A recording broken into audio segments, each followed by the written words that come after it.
Тетиги туалеттерин сууга агызып койгону туурабы, туура эмеспи? Это папа твоего одноклассника, да?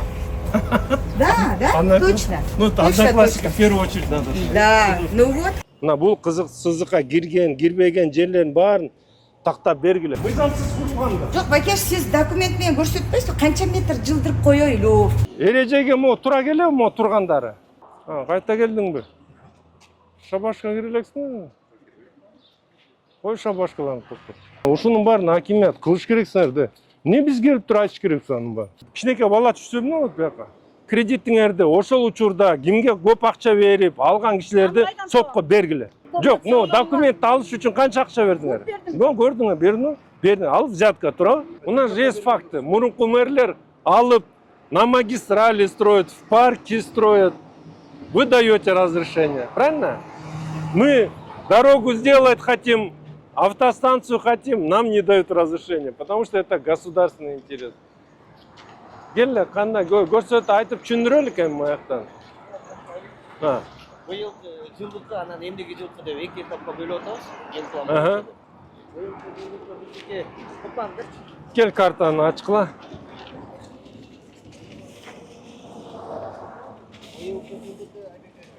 О, жер. О, эске айтканда жибек жолу менен кесилген жер. О, магазин. Бул дагы эле эс толор. Бул көк менен белгиленген биздин быстратат. Жок, азыр токто. Могу бизге ГЭС-5тан азыр Минтранс жазып аткан 4 полоса болуп келет. Охранный зона каналдыкы канча метр сакталып атат? Охранный зона 15 метр болуш керек, азыр 6 метр менен. 6 метр менен. Ошондо силер охранный зона сактайсыңар. 4 метр мояка ачыла, мояка чейин ачылабы? Я. Лептин жеги менен келет. Лептин жегине чейин. Мына лептин, мына дагы бир жолу айтайын.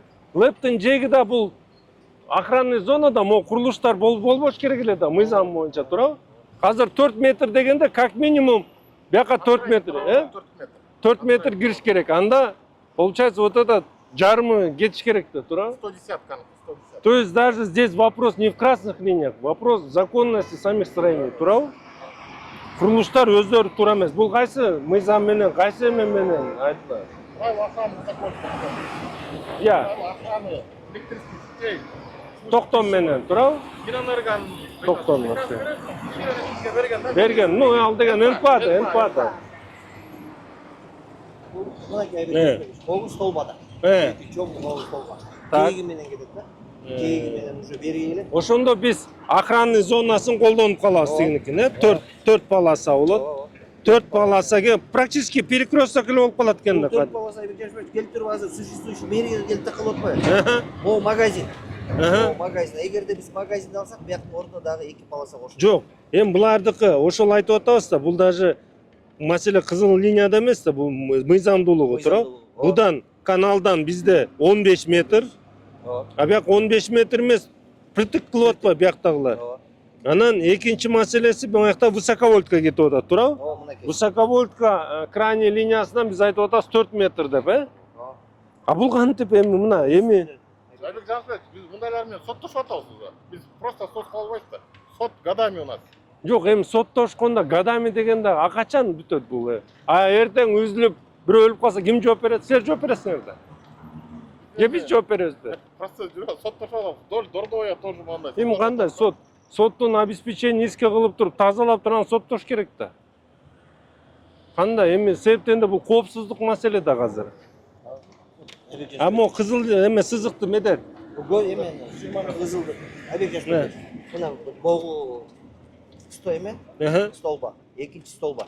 11 метрден охранный зонасы менен. Он бар охранный зонада сары. Ондай эле кетет да. Могу курулуштар бүт охранный зона үчүн. Даже могул жерде үйлөр да охранный. Жок, биз азыр артына барганда да көрөбүз да аны, туурабы? Бул быйылкы жыл менен деп. Кызыл сызык боюнча Кутман берчи. Негизи эмдиги жылкыга бул Айбек Жашпаевич биз чыгардык.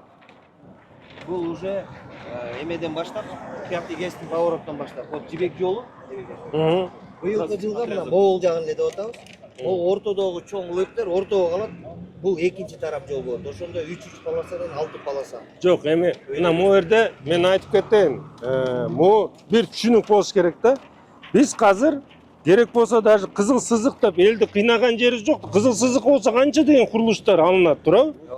мына бияк мына момундай жол болуш керек болуп атат да. Бирок биз айтып атабыз, мейли эми. Жашап жок дегенде коопсуздук маселелерин карап коелук, туурабы? Иә. Бирок кийин кызыл сызык мына момундайынан жол бияка колдонуп, бияктан да жылдырып жардам бергенге аракет кылыш керекпиз да элге мына. Азыр мына элдикин чечебиз десек, буну колдойт. Туурабы? А ошол эле учурда мына биз айтып атпайбы, мына кызыл сызыкты эле такып атасың. Мына кызыл сызык деп тийген жери жок, бирок моякта бизде мына коопсуздук маселе бар. Бул деген высоковольтка, мынакей биягы эмеси и каналдын охранный зонасын биз тазалайбыз. 15 метрден турабы? Биягын жолдун боюн тазалап кетебиз. Анан кийинки жол бияка ачылат. И бул да ачылат анда мындай, Жок, бул бияктан уже келет. Бул жер уже чоң круговой болуп калат, абеке. Чоң круговой, без светофора, круговой движение эле болуп калат да. Ошондо чоң болуп калат бул жер. А негизи бул мындай чоң жол болуш керек беле? Бул канча метрлик жол? Генплан менен, Иә. Бул Айбек Жансүбекович жана 1970 жылкы генплан менен генпландын негизинде 76 жылдан 82 жылга чейин ПДПлар разработка болуп бекитилген. Ошол ПДП менен бекитилген кызыл сызык азыркы күнү 120 метр расстояниясы. Бул жана 2006-да биз 70-жылкта генпланды бекиттик. 2009 ПДП менен бизде могу 120 отурабы? Азыр бизде ошол кызыл сызык өзгөртүлсө эле ошол 120 метр болуп калган. Азыркы күнү архитектура маалыматтар боюнча бекитилген сызыктын метр ширинасы 120 метр. Эми негизи биз иш-чараларды жүргүзөбүз. Мынакей эми Атай, бешимек келе.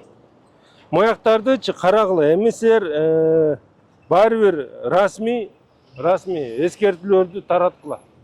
Мына бул кызыл сызыкка кирген, кирбеген жерлерин баарын тактап бергиле. Бирок биз мына азыр долбоорлорду дагы кылып атканда биз эми карайлык, эми элди деле кыйнап илгерки 120 метр менен азыр канча деген курулуштарды биз бузуп кетебиз.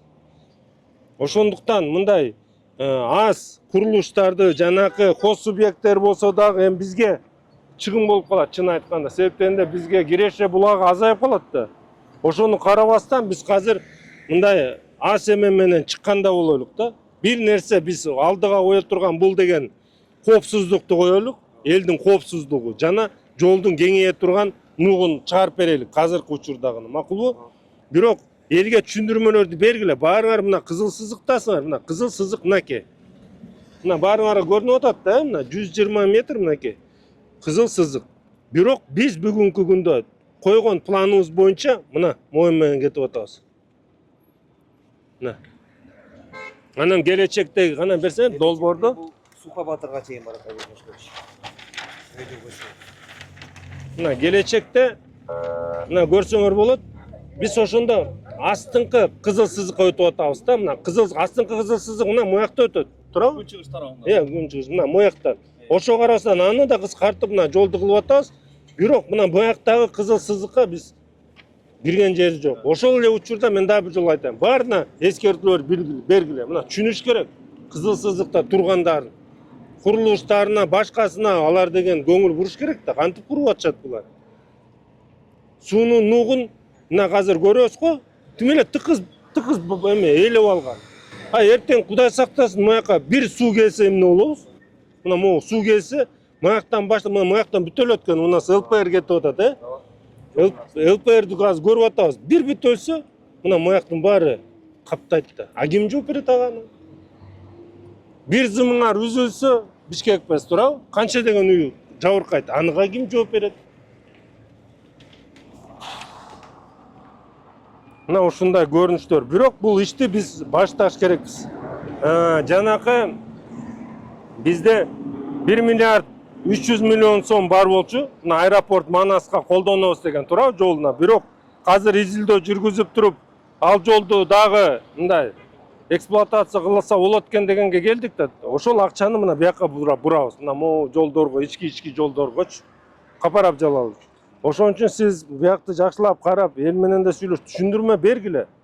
Дагы бир жол көрсөтүп атам. Мына кызыл сызык менен көргүлө. Мына кызыл сызык каякта. Мына кызыл сызык. Бул расмий. Бизде айтып атпайбы, катып алып эле кызыл сызыктарды ойлоп таап атат деп. Мына көрсөткүлө. Мына кызыл сызык биякта. Мына баянда болсо, мына биз кызыл сызыктын даже жарымын колдонгон жокпуз. Ошол түшүндүрмөлөрдү бергиле. иә Калинин көчөсү Жибек жолунан Салиевага чейин кеңейткенде бизде жалпысынан 14 объект кеткен. Анын ичинен 5 забор и 9 хозпостройка, 1 магазин НСТО. туура эми мындай да биз азыр акыркы учурда эл менен согушка чыккандай болуп атабыз, андай болбош керек. Көп учурда жолду дагы маселени да чечиш керекпиз. Элдин да кызыкчылыгына биз мындай шарт түзүп бериш керекпиз. Бирок дагы бир жолу айтайын, коопсуздук маселеси, мынакей высоковольтка жанакы суунун нугуна туруп алгандар баарын тазалайбыз. Анан экинчи бул жолду салыш керек. Жол салыш керек. Жолду ачасыңар мояка чейин. Болбосо биз биякты андай эмне угуп атам сизди. Ооба. Мен бул жерден эсиңиздер, биз Келиңиз биякка. Мына кана ээлери барбы? бар деп Мен суроо. Высоковольтка биякка кантип курулуп калды? алганбыз да разрешение. Жок. Мына мен силерге мына Бишкек ПЭС. Кана Бишкек ПЭС. Мына бул жетектейт Бишкек ПЭС. Айткылачы, буга курулганга болот беле? 4 метрде от крайних проводов. Так. Мен эми Анан эми жүргүлө. Азыр мына маякты да эже. Эми мен силерге айтып коеюн мындай.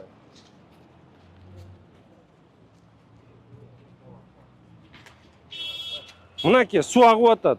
Көлөмүн көрдүңүзбү сууну? Суунун нугунан канча метр болуш керек билесизби? 15 метр. Билесиз да? Ооба? Действительно мен түшүнүп атам бардыгынча. Биз 2004-жылы бул жерде алганда, ошол жолда алар айтыш керек болчу да. Болбойт депчи, биз анда калмаган эмеспиз да. Туурабы? Жок, эми ал мындай да эже. Мындай айтчы. Аягына чейин окусаңыз бизде. Биз ал могу жерде эмне деген арендаторлор иштейт. Мен ушул жерге кредит алып алып иштегем. Мына мен эми араң до сих пор кредитимди төлөй элек. Монун ичиндегилердин баары кредитте отурат. Анан кызыл китебиз болсо анан алып эле бизди колоп эле 5 күндө эле чыгыла десеңер. Мен андан бери давление болуп ооруп атам чынын айтканда. Анан бул жерде менин кредитимди ким төлөйт? Мен ошо кредитимди мен айына 65 000 төлөчүмүн бул жерде. Онун үстүн жаңы эле жасаткам. Ичин дагы жасатып, эми кой тышын жасатайынчы деп акырында мынтип терезелеримди, эшиктеримдин баарын коюп ошентип аткам. Эми биз келип элечи. Келде чыккыла, болма 5 күнүн ичинде эметкиле. Биз ким? Биз туура жол жасап атасыңар баарын элге. Бизди да түшүнгүлө да. Туура. Бизнестер, моңдардын баарын биз налог төлөп атабыз. Жер налогун төлөдүк. 2004-жылдан бери үкмөткө Налог канча төлөп атасың? Айына жерге төлөбүз бар. Канча төлөп атасың? Эми бар бухгалтерибиз ошо. Жок, мында билиш керексиңер да, айына төлөп атсаң, канча төлөп атасың? 8 миңден төлөбүз эмесине жерге. Канча төлөп турган билбесиңер. Анан эже мындай суроо да. 2004-жыл мыякта да барбы ээлери? 2004 ким берди сизге уруксатты ошону? Аты ошону айткыла да. Ошолорго азыр сотко бергиле. Бизге жазгыла, мына ошолар берген. Мына бергиле. Биз укук коргоо органдарына берелик. Аны каматкыла. Аны деген жанакы ага ал деле акча алып койгон берген да, бул бербейт да силерге. Канча бердиңер эми ага? Бул жерге 3 комната квартирамда 2 комната. Жок, ну документти алыш үчүн канча акча бердиңер? Ну көрдүңөр, бердиң. Алып взятка туурабы? Взятка бердиңер да. Ошон жок эми аны жазгыла да. Мага ошол кишилердин аты жөнүн бар эл айтып атпайбы? Ушуларда жоопкерчиликке тартыш керек. Кантип берди? Эми аларды кантип берди? Табабыз эмнеге? Азыр мынаке, мен сизге айтып атам. Мен сизди 3 күндөн бери мэриянын астында отурам. Мына келди, мына мен дем алыш күн келдим. Кандай эле таппайсыңар билбейм мен. Мына мен бардык дистанцияга жаздым. Анан бизди деле сиздер ойлонушуңар керек да. Эже жүрсөңүз мен сизге бир нерсени көрсөтөйүн. Эже, мына биздечи азыр душман кылып эле баары көрсөтүп атат да, кызыл сызык. Мына кызыл сызыкты мен сизге көрсөтөм, мына кызыл сызык. 1970-жылы бекитилген, 2006-жылы Союз таркагандан кийин ошо биз өз эгемендүүлүк алгандан кийин мына бекитилген. 2009 ПДПсы бекитилген. 120 метр. Мына силердин объектилер мына моякта турат. Кантип айтасың? 120 метр бизде карабайсыңар, кирген жак каяка чейин барат. Эгер биз азыр мыйзамды эле талап кылып, элдин силердин үнүңөрдү укпаган болсок, мына могу силердин объектиңерден канча кирип азыр элдикин талкалаш керекпиз. Бирок биз ошол жерден дагы мындай жолун таап атабыз да, окуй мунун баарын талкалап атат. Биз мисалы мен 65 000 төлөп атам азыр кредит. Мен кантип төлөйм аны? Биринчиден ал, экинчиден жок дегенде не шестиполосный, четырехполосный болгондо мен бир какой-то объектимди калтырып койсоң. Сіздердікі қалбайды да, сіздердікі мынаке қазір жолдың нугу аз келгенсіп, сіз суның нугунда турасыңар да, охранныйда. Анан бұл Құдай сақтасын, мо бір провод үзілсөчү, қазір кредитіңіз емес, өзіңіздің жашоо турмушуңузга коопчулук түзүлүп атат да. Эми мен түшүнүп атам, аны мындай да, сиз мына қазір газета, эмеден деле телевизордан көрүп атасыңар, интернеттен окуп атасыңар. 10-20 жыл мурун жерлерди урдап жеп алган кызматкерлердикин алып атабыз да. Айт жазкыла, бергиле, биз ошолорду беребиз укук коргоо органдарына. Артынан чөз. Белки иштер биз причем здесь анда? Жок, ошо бергиле, ошолорду сотко бергиле. Жок дейм, ал. Жок, ошолорду сотко бергиле. Мүлктөрү бар да. Мүлктөрүн алабыз алардыкын керек болсо. Мондай бул жерде четырехполосный кылганда, алардын алтыга биз жок дегенде өзүбүздүн кредиттерибизди төлөп албайбызбы? Жок, эже, казыр мындай да, келсеңиз, эже, казыр макул жолду сиз бизге тоскоолсо салдырып койдун дейсиңер. Мына могу суудан 15 метр мен бияка бузам. Бул коопсуздук маселесин карап 4 метр бери, 4 метр ары кетет. Мына буяка чейин бузулат. Баары бузулат. Бунун баары коопсуздук эме. Жок, убакыт төлөгөнчө. Эми Кудай сактасын, эртең үзүлүп калса эмне болобуз? Эртең суу каптап кетсе эмне кылабыз? Биз жооптуу болуп. Кантип жооптуу? Жок, андай болбойт. Кредитим мен ким төлөйт? Андай болбойт. Кредитиңерди ошол учурда кимге көп акча берип алган кишилерди сотко бергиле. Бергиле. Кантип? Эмнеге? Мына сиз, бул сиздин жашоо турмушуңуз да. Эми аны да казыр мени айтып атсам, ооба түшүнөм деп атасыз. Бериш керек алар сотко. Урдап жеп, мынаке урдап жеп мамлекетибиз мына каяка чейин жеткирди. Анан мен мында биз мындай сурап атабыз. Сиз жана шестиполосный кылатсаңар, 4 полосный, ладно, 4 полосный мы согласны. Мы замга макул биз эме кылабыз. Жок, бизде биринчи этап 4 полосада тура. Мына биздики 4 эле полоса кетип атат да. Мына 4 эле полосада. А негизи бизде 6 полоса, мына астымен көрсөтчү, мынакей, бул да жол.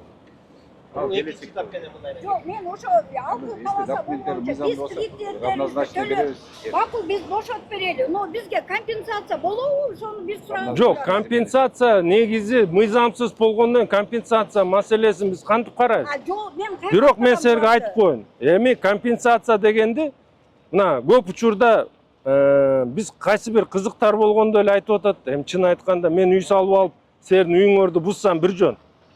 Мэр күчкө салып алып, коросуна салып атам десе дагы унчукма эмес бирок. Мынакей, элге салып атабыз да. Туура, элге салып атасың. Но бизди дагы ыргытып койбош керек да. Биз дагы элбиз да. Биз дагы. Сиз мында кылыңыз. Мен акча төлөгөм да ушуга. Сиз мында кылыңыз эже. Өзүңүздүн жана эсеп чотуңузду баарын белгилеп туруп, кат менен кайрылгыла мэрия. Болду, бергиле. Кайрылгыла, биз мыйзам алкагындай карап чыгып туруп анан чечимдер чыгарабыз. Мен уже анан кийин уктабай калдым. Эми мындайда баары ойлойт, мына аким турат. Аким бузса эле буга келип зарплатасына кошумча төлөнсө, же болсо медаль берсе бир жөн. Бул деле ошондой элекши. Каргыштын үстүндө эле жүрөбүз. Бул жерде бүт үй бүлөлөрүн багып кредит алып аткан кишилер бар биякта. Буларды кайка алып барат? Булар отурат азыр. Биз эмне кылабыз? Кредиттерибиз канча бар? Мен канча бар? Однозначно жер беребиз деп айтып. Жок, аны карайбыз да, анын баарын азыр расмий кайрылсын бизге. Арыздарын баарын карагыла. Бирок бүгүнкү күндө бул да бир жолу айтайын. Бул кооптуу жер. Кооптуу жер. Биз жолду да макул четке коелук. Бирок кооптуу жер болгон үчүн биз бунун баарын бузалы. Түшүнүп атам, кооптуу жерге. Но биздин кредиттерибизди төлөп бүткөнгө чейин кооптуу жерде биз деле жок, болбойт. Жок, биз ушунча жыл келгенбиз да, отургансыңар. Туурабы, биз келгенбиз. Бизде мындай деп атат. Кредиттерибиз төлөгөнчө. Мына элди угуп атасыңар да, депутаттар кыйкырып атат. Кредит төккөнчө эмес, дем алыш күндөр иштебейсиңер деп бизди келип туруп чапкылап атат. Мына дем алыш күн го бүгүн. Дем алыш күн сиздин астыңызда турам. Эми мага менде деле окат жай бар, бала чака бар, бирок жүрөбүз, иш кылып атабыз баарыбыз. Милдет кылган жерибиз жок, бирок Биз дагы ушул жерге астыңарга келип түшүндүрмө берелик деп келип атабыз. Мен да түшүнүп атаман. Рахмат ага, бул элдин эмесин жазып атканыңызга. Но бул жерде меники бир эме жок болуп атат да, мен ушу 2004-жылдан бери кредитте де жаап келатам ушул жерде. Өзүм ушул жерде бир нерсе көргөм жок. Да бир жолу айтайын, Мен эчтекеси каламбанын, талап сизге биз душман эмес. Сиз жазыңыз, биз карайлык, карап чыгайлык. Мен ар бир нерсени мыйзам алканда карап чечим чыгарайлык. Эртеңки күнү мени дагы сиздерден бирдемке алып коюп, дагы бир жерге көчүрүп кой деп сөз болбосун. Баарын мыйзам алканда ачык, айкын, могу эмелерди, негиздемелерди коюп туруп, сиздердин да маселеңерди чечкенде болойлук. Байымтын бери келип эле, улам бирөө келет, М-тудан келет, тиякта 5 күндө чыгарылайды элечи. Мен уктабай калдым, булар каяка алып барам мен? Ошо каяка кантип кредитин төлөйм деп бизди да ойлонуңуз да. Биз да эл биз да. Ооба, туура. Жок, туура. Биз да мен эме бардык дистанцияга жазайын деп ойлоп сизге биринчи кайрылып кече 3 күндөн бери уведомление дали. Эмени Улан Бекежанович, вы когда начнете работу уже? Снос болушу. Я. Следующий день уже начнет. Снос болсо. Он, видите, вот поэтому мы уже время не можем терять. Кана Бишкек ПЭС. Бишкек ПЭС. Бүт машина бүгүн алдырсын могу азыр машиналардын баары. Мына булар кандай укугу бар? Мына өзү стол мына ичинде. Келсең чакырсаң сотрудникти. Бери чакырчы Улан Бекежанович. Эрежеге мо тура келеби мо тургандары? Тургандары эреже боюнча бул жерде знак жок, ошол себептен булар сервисный эме экен, ошолдон коюп алышыптыр, мына алдыртабыз азыр. Жок, мыйзамды карагыла да. Мыйзам алканда мына жолго чыгып коюп атышат. Булар кандай эмеси бар? Бул ичине койсо мына макул, мен түшүнөм. А сыртка чейин жерлерди ээлеп койсо кандай болот? Азыр бүгүн эвакуатор менен алып келип туруп, чакыртып туруп алгыла. Бирок мыйзамды карап, мыйзам менен түшүндүрмөлөрдү бергиле. Мынакей. Мен айтып аткан нерсечи. Баарыңар мына эмени карагылачы. Мына суу келтат. Тетек көпүрө бизде канча метр менен канча метр кетип атат, биз көрбөгөн эмес. Где-то бир 33-35 метр. Ошол жабылып калса эмне болот маяк? Агзат.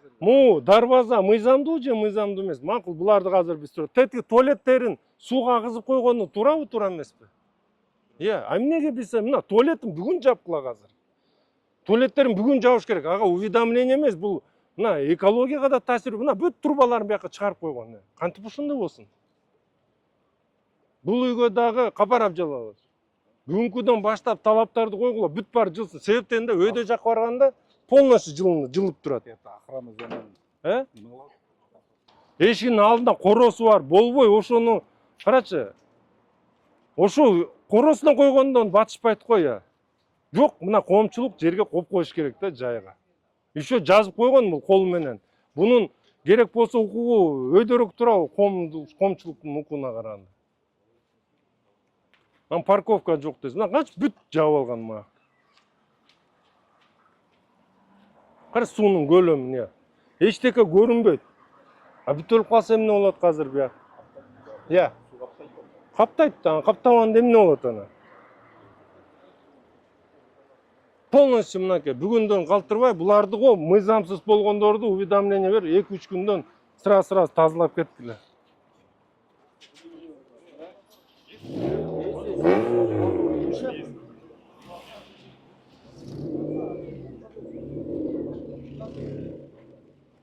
А вот это что за здание?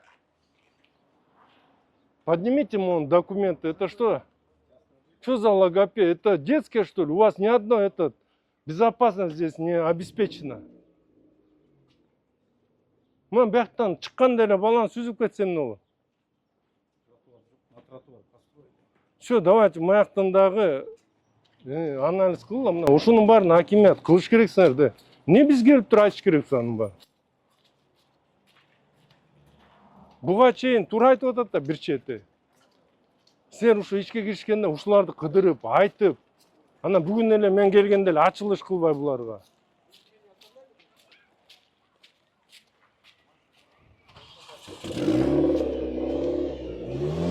Мына жылбайт деген машиналар жылып баштады.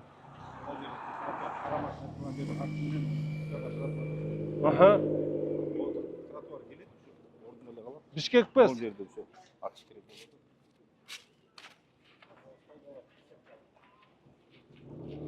опоралар.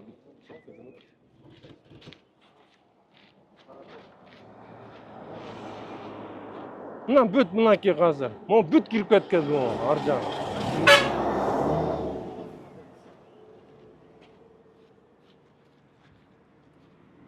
Мына момда ачық болуш керек эле. Негизи мына тетиги дарбаза мыйзамдуу турат да. Мынакей. Ата, мыйзамдуу болгон негизи мына мыйзам убагында молар уже мыйзамсыз берилип кеткен да. Мынакей мыйзамдуу дарбазасы. Мына чеги. Bunun коопсуздук үчүн буларды койгон убагында, эл бияка чукулап кетпесин деп. Анан аким мону карагыла, мону ордуна коюп, кичине коопсуздугун карап койгула да, маяктан бирөө көрбөй басып кетсе эмне болот тияка? Я. Бетон. Жок. Коердун астында пока жазаганча коопсуздукту карап туруп мында көтөрүп тургузуп койгула. Мына көрдүңөрбү? Мына бул бүт мына границаңа. Охранный зона ошондой эле сакталган. Абайла. Вот жадность, да, вот человеческая жадность. Бар, коросу бар, жайы бар, жок. Кетип баратып мына маяк кайта жабылып калган да. Я. Мына охранный зона мына буяктан дагы кириш керек буяка. Вот существующие границы. Алып туруп жапкан болчу да, жабып алышкан буяктын баары.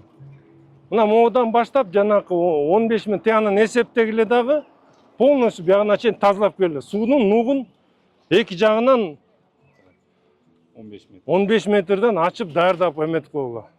Баарына эртерээк бергиле эскертүүлөрдү.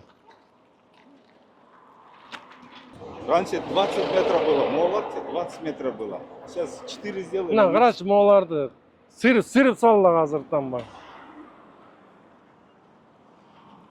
Уланбек эжан ычкана.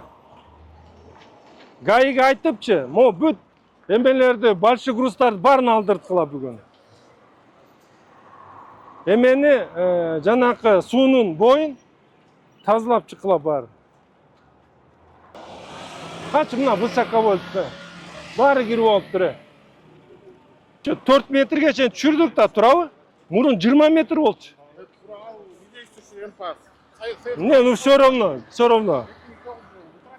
А сен ошо менен шабаш кылып аттыңар да канча. Турабы? Туура айтасыз.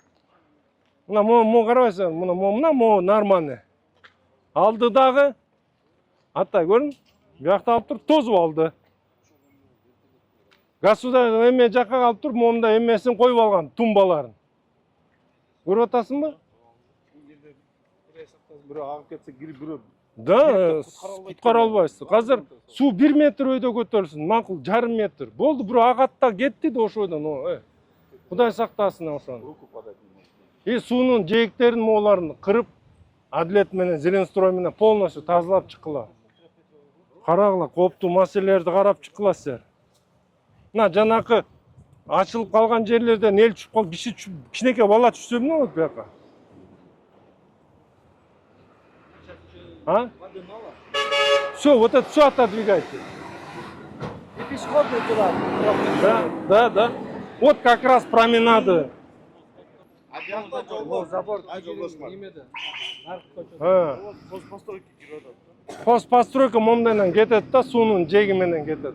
А вот здесь трассу, вот эту, откуда будем убирать, получается? Жок, бул трассага биз пока тийбейбиз, биз тягы менен кетип атабыз. Тротуар будет. Только тротуар будет, да. Тротуар Дороги будет. Заезд болобу бизге бияктан? Жок, бияктан эмеден светофордон болбойт. Кандай киребиз биз? Съезд болот. Гаишниктер неметип атпайбы постоянно? Бияка съезд болот да, бул негизи бул жерлерде чыгып кеткенсиңер силерчи. Кириш керек да. Можно вот здесь альтернативную просто им дорогу, съезд сделать. Чтобы заезд людям был, а то неудобно. Да. Поставили. Постоянно гаишниктер неметет да? Тура. Неме пешеход менен кирип атасыңар депчи.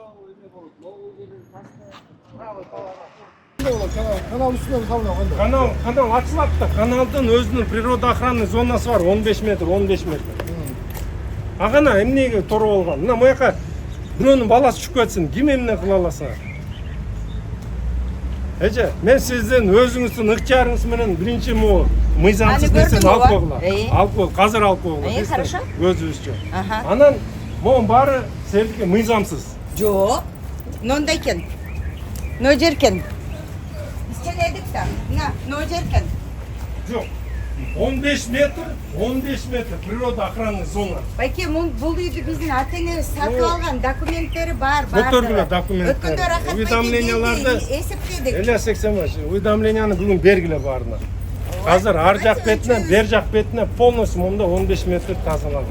Хорошо? А 15 метр үйгө чейин анча чыкпайт да. Чыкпаса үйүңөр калат. Дарбазаларды алгыла. Көрсөңүз? Бул кимдин машинасы? Мен сиздики деп ойлогом. А бул парковканы ким уюштурду бияк? Билбейм ким уюштурганын. Сиздин машинаңыз деп ойлодум.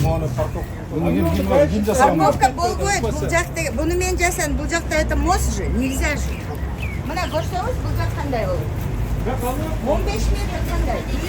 Мыйзамсыз курулганда. Жок, Бакеш, сиз документ менен көрсөтпөйсүз, канча метр жылдырып коёйлу? Канча Жок, мына мояктан 15 метр. Мына жеркен, мына жеркен. Жок. Мына суунун нугунан мунун суунун нугунан 15 метр эсептегиле. 15 метрден ары баары калат.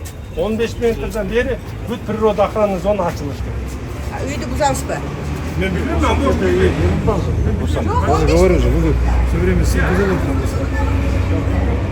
там. Надо смотреть, госак, как они Конечно, дали. 15 метр Закон жок да. закон. А факты сүйлөш керек да, Бакеш. Не, вы же говорите, бузабыз үйдү деп. Нет, мен сурап атам да, Я мне же думал, вы ясно нужно. за этого отмеряли Амир, 15 это папа метров. твоего одноклассника, да? Да, Она- точно. Ну, Точно, одноклассника в первую очередь надо. точно. Да, ну вот, конечно, нет, Бакеш, нам надо понимать, что нам сделать. Да, 15 метров. 15 Ну, 15 посмотрите. метров от речки мы особо. Я не знаю, я сейчас не буду уже отмерять. Жок, ну тут видно же, что 15 не выйдет. Отмерьте, пожалуйста.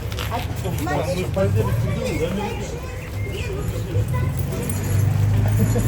Негизи охранный зона мына туура сакталып келген жер да. Мына эч бир курулуш болгон эмес. Мына таза жер да. Ушундай болуш керек эле да негизинен. Себеп дегенде могу тосмолордун баары бул мамлекет койгон тосмолор. Бул право эме природа охранный да. Я мына негизинен кандай болуш керек эле деп сураса бирөө. Мына момундай ачык болуш керек эле. Мына эң көзгө көрүнүп мындай сезилем десеңер кандай болот деп ушундай да. А буну азыр көтөрсөк бирөөнүн менчиги да болуп кеткен бул. Эмеде. Мону көтөрсөк да чыгат да азыр бирөөнүн менчиги болуп, Полный монда. Сажай людей. Вот по охранным зонам посади. Полный давай мы сейчас будем вычищать. Правильно? Надо будет вот сейчас вот сейчас проводить работу. Вот они правы в одном. 5 күн калганда, как это так? Вот 5 күн, блин, просто мен тоже ума не приложу, да, как вы это можете обеспечить? Так. Обычно временное это жөнөтөбүз, когда на встречу идут. Давай вот 5 дней определили же. Анан эмени Капаров Жалалович фактически ок атын чыгарып аткан учурда байкагыла да. Но созбогула. На встречу барып, түшүндүрмөлөр. Мына көрүн, маяка канализация эме кетирет. Уже жыт келип атат. МТУнун сөзү менен азыр сүйлөштүк. Чүй отхоз охранный зона 3 метр берген экен да. 3 метрден дальше жака уже госак берип калган. А эмнеге 3 метр кана? 3 метр да. Бияк МТУнун башчысы. Сен кандай? Ты где сейчас у нас? Западет. Кайта келдиңби? Шабашка кире элексиңби? Кой шабашкаланып токтоп. Охранная зона быстроты 3 метр каяктан алды? Чүй отхозун. Аван каяктан алды? Бізде нормалар боюнча могу объемы воды эмесинен Карап көргүлө. бизге 23 берилет. Нет, это новый. Нет, старый. Бұрын Бизге азыр секундасына 22-23 куб суу өткөргөнгө эмеси бар деп, мүмкүнчүлүгү бар канал деп туруп, биз 15 метр деп токтот менен эмеси жоон берген да. оларды госак каттаганда Отхозду жанагы иш козголбоду бул берген эмелери боюнча.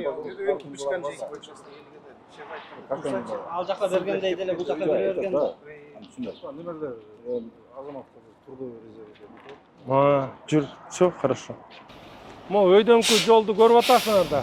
Туурабы? Өйдөнкү жол кенен бизде. Мына 4 полоса, анан парковочный эмеси менен Кайсы жылдары курулган? 2015 yıl. 2015 жылы курулган болчу булар. Мына 4 полоса. 4 полоса келет да бияк 2 полоса болуп, антягы вообще ичкерип кетет.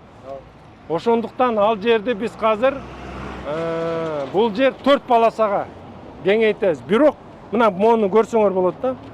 Мына мо кызыл сызык. Мына кызыл сызык.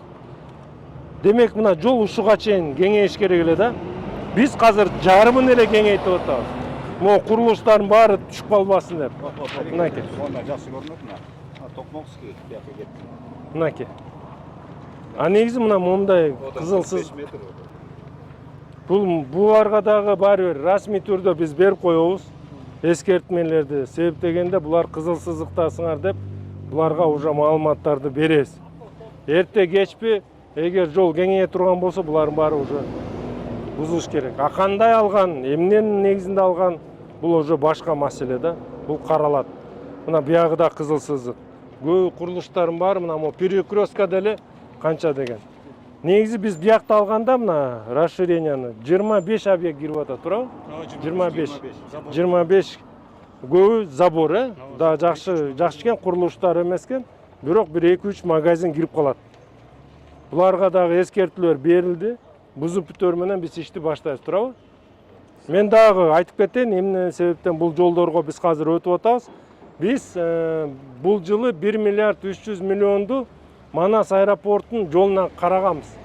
Бирок эми ал жолду изилдеп келгенде ал жол дагы келечекте колдонсо болот деген себептен анын жакында эле болгон. Эми жакында деген качан? 6-7 жыл мурун ремонттон өткөн экен, анын дагы сапаты жакшы. Биз тазалап, оңдоп, түздөп турганга даярбыз. Бирок ошол акча каражаттарды азыр ушундай жолдорго кетирип, ушул жолдорду жасап атабыз. Анан ички жолдорго кетет көбүнчө. Кыскача мына АВЗ. Эмеге чейин барат. Иә. Суха Батырга чейин. Суха Батырга чейин жасайбыз, Суха Батырга чейин барат. Суха Батырга чейин жасайбыз. Тротуар баары менен, Анан биякта дагы бүт курулуштарды, уже казыртадан бүт эскертүүлөрдү бер. Тети базар жакты өзгөчө. Башламан соода болуп, жанагындай курулуштар болгон жерлердин баарын эретке келтир. Бул жерде дагы жаңы чечимдер кабыл алынган эмес. Жаңы чечимдерге муктаждык жок. Болгону мурун кабыл алган чечимдер жана коопсуздуу маселелер каралган нерселердин баарын мыйзам алкагына алып келип атабыз, болду.